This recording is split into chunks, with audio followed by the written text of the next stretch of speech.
you doing this week? This week I decided I was going to give you guys a little bit of, I guess, some drum tutorial and some background about just some of the history of extreme drumming. Just something, you know, I've been pretty fond of. You know, started playing drums probably in elementary school. I started playing snare drum in band school, in band class, and I was terrible at it. I've never really known how to read music, but I tried, and then I started. You know, I used that as I guess motivation to start playing drum set when I was like in middle school. I started in 6th grade and joined band class, which we played rock songs in class, so it was cool. That's how it started.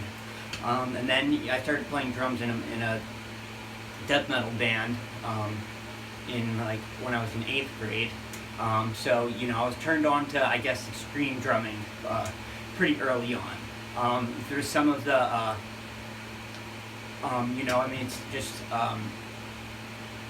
it's the same basics as you know, I guess, normal rock drumming, simple beats, but a lot of it just faster, more extreme, you know, pushed to its limits. So, you know, I would say, kicking it back to, well, the 50s, 60s, you know, you have drummers like Keith Moon, Ginger Baker,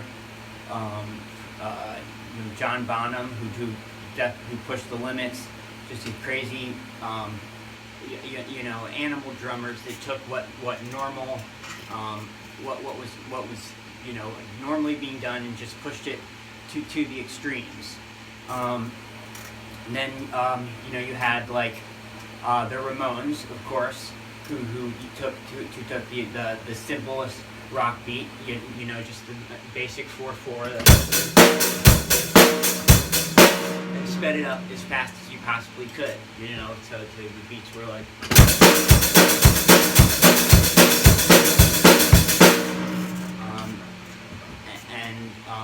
so then after that you have there are bands that started doing adding 2 bass drums to their sound. And you know, that was something that from an early age I liked the sound of. I didn't have 2 bass drums, but I had a double bass pedal, which unfortunately nowadays I have sold, you know, years ago during hard times. But here, this is what this, you know, I'll attempt to show what it sounds like with a single pedal. You know, the beats are like.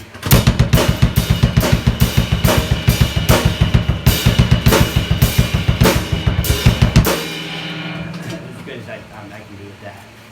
But yeah, so I mean, yeah, like it started, you know, back in the 60s. You have drummers, Ginger Baker from Cream used two bass drums.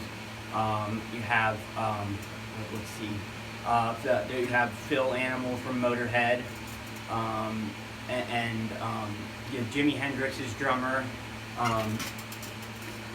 and then that carried out into, you know, most of. Very popular in most of the metal today.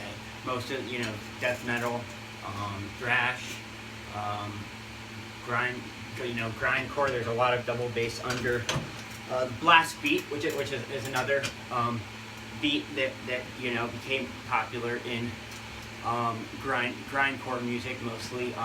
Goes back to there's a primitive version of a blast beat that Rat Scabies from The Damned uses in that song "Stab Your Back." Yeah, it's something. It's like just I don't know exactly how to play it, but it's like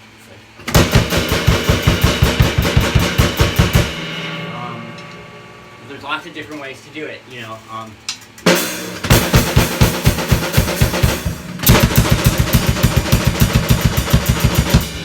It's just going basically just, you know, repeat, and a lot of times it's just all of everything at the same time.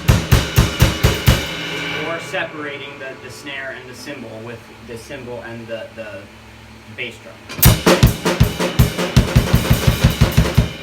You know, slower that is what a beat that is used for, you know, in thrash and punk.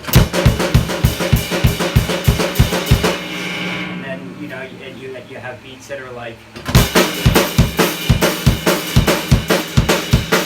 separated, and that brings me to another example of a beat that's commonly used in punk rock is a D beat, which it sounds like this.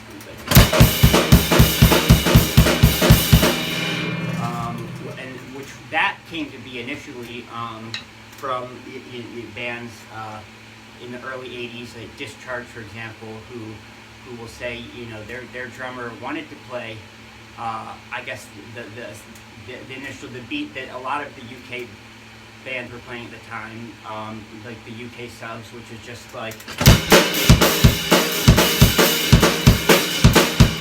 But as it couldn't, since it had trouble separating the bass drum, but we ended up just putting the cymbal hit with the bass drum hit, like this, and which kind of had its own sound to it. I think it kind of sounds like a galloping horse a little bit. But then that kind of created its own, a whole own subgenre of music in itself, which still goes on today, even though Discharge has changed their sound many times since the '80s. Yeah, so I mean that's pretty much the basis of the extreme drumming. And then it's just you still have the same fills as you normally would, but they're just faster than usual. And it's just I think how it differs than regular drumming in my experience is that, I mean, just like any other drumming, like you need to be able to keep the beat, but it's not as important as like falling into a groove as it is to just being able to keep up the endurance, to be able to play, give it 110% for 45 minutes straight can be difficult, and you just keep practicing and then keep rock and roll. And if you love doing it, then there's no reason not to.